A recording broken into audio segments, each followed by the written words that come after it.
जय श्री कृष्णा। आइए सुनते हैं भादो मास में सुनी जाने वाली ऊब छठ की कहानी। किसी गांव में एक साहूकार और उसकी पत्नी रहते थे। साहूकार की पत्नी रजस्वला होती थी, तब सभी प्रकार के काम कर लेती थी। रसोई में जाना, पानी भरना, खाना बनाना, सब जगह हाथ लगा देती थी। उनके एक पुत्र था। पुत्र की शादी के बाद साहूकार और उसकी पत्नी की मृत्यु हो गई। अगले जन्म में साहूकार एक बैल के रूप में पैदा हुआ और उसकी पत्नी अगले जन्म में कुतिया बनी। ये दोनों अपने पुत्र के यहाँ ही थे। बैल से खेतों में हल जुतवाया जाता था और कुतिया घर की रखवाली करती थी। श्राद्ध के दिन पुत्र ने बहुत से पकवान बनाए, खीर भी बन रही थी। अचानक कहीं से एक चील उड़ती हुई आई।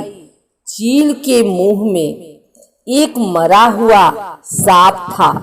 वो सांप चील के मुंह से छूटकर खीर में गिर गया। कुतिया ने यह देख लिया। उसने सोचा, इस खीर को खाने से कई लोग मर सकते हैं। उसने खीर में मुंह अड़ा दिया ताकि उस खीर को लोग न खाएं। पुत्र की पत्नी ने कुतिया को खीर में मुंह अड़ाते हुए देखा तो गुस्से में एक मोटे डंडे से उसकी पीठ पर मारा। चोट तेज थी। कुतिया की पीठ की हड्डी टूट गई। उसे बहुत दर्द हो रहा था। रात को वह बैल से बात कर रही थी। उसने कहा, तुम्हारे लिए श्राद्ध हुआ, तुमने पेट भर भोजन किया होगा, मुझे तो खाना भी नहीं मिला, मार पड़ी सो अलग। बैल ने कहा, मुझे भी भोजन नहीं मिला, दिन भर खेत पर ही काम करता रहा। ये सब बातें बहू ने सुन ली। उसने अपने पति को बताया। उसने एक पंडित को बुलाकर इस घटना का जिक्र किया। पंडित ने अपनी ज्योतिष विद्या से पता करके बताया कि कुतिया उसकी माँ और बैल उसके पिता हैं। उनको ऐसी योनि मिलने का कारण माँ द्वारा रजस्वला होने पर भी सब जगह हाथ लगाना, खाना बनाना, पानी भरना था। उसे बड़ा दुख हुआ और माता पिता के उद्धार का उपाय पूछा।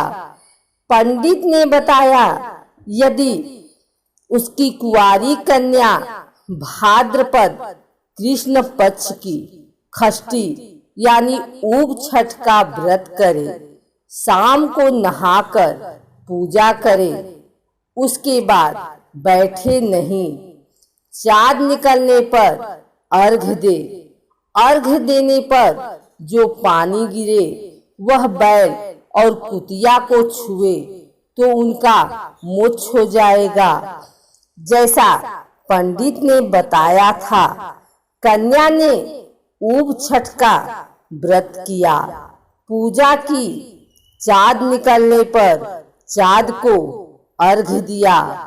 अर्घ का पानी जमीन पर गिरकर बहते हुए बैल और कुतिया पर गिरे। ऐसी व्यवस्था की पानी उन पर गिरने से दोनों को मोक्ष प्राप्त हुआ और उन्हें इस योनि से छुटकारा मिल गया। हे ऊब छठ माता, जैसे इनका किया वैसे सभी का उद्धार करना। ऊब छठ का व्रत और पूजा विवाहित स्त्रियां पति की लंबी आयु के लिए तथा कुंवारी लड़कियां अच्छे पति की कामना में करती हैं। भाद्रपद महीने की कृष्ण पक्ष की षष्ठी तिथि ऊब छठ होती है। ऊब छठ के दिन मंदिर में भगवान की पूजा की जाती है। चाँद निकलने पर चाँद को अर्घ दिया जाता है।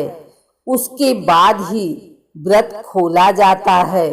सूर्यास्त के बाद से लेकर चाँद के उदय होने तक खड़े रहते हैं, इसीलिए इसको ऊब छठ कहते हैं। ऊब छठ की सामग्री: कुमकुम, चावल, चंदन, सुपारी, पान, कपूर, फल, सिक्का, सफेद फूल, अगरबत्ती, दीपक। पूजन विधि: स्त्रियां इस दिन पूरे दिन उपवास रखती हैं। शाम को दोबारा नहाती हैं और नए कपड़े पहनती हैं। मंदिर जाती हैं, वहाँ भजन करती हैं।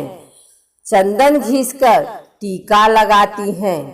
कुछ लोग लक्ष्मी जी और गणेश जी की पूजा करते हैं, कुछ अपने इष्ट की। भगवान को कुमकुम और चंदन से तिलक करके अक्षत अर्पित करते हैं।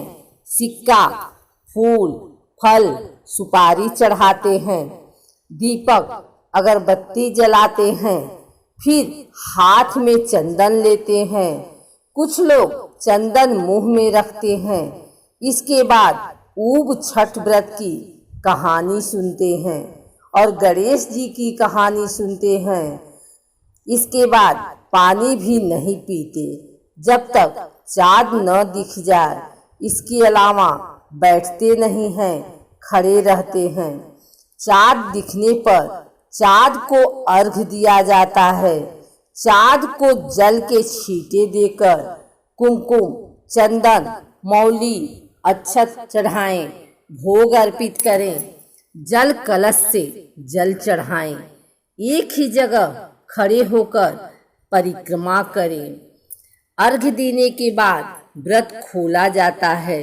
लोग व्रत खोलते समय अपने रिवाज के अनुसार नमक वाला या बिना नमक का खाना खाते हैं।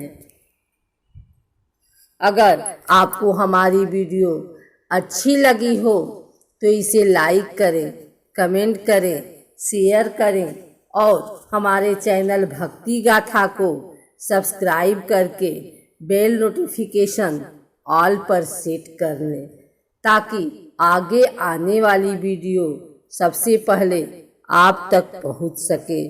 धन्यवाद।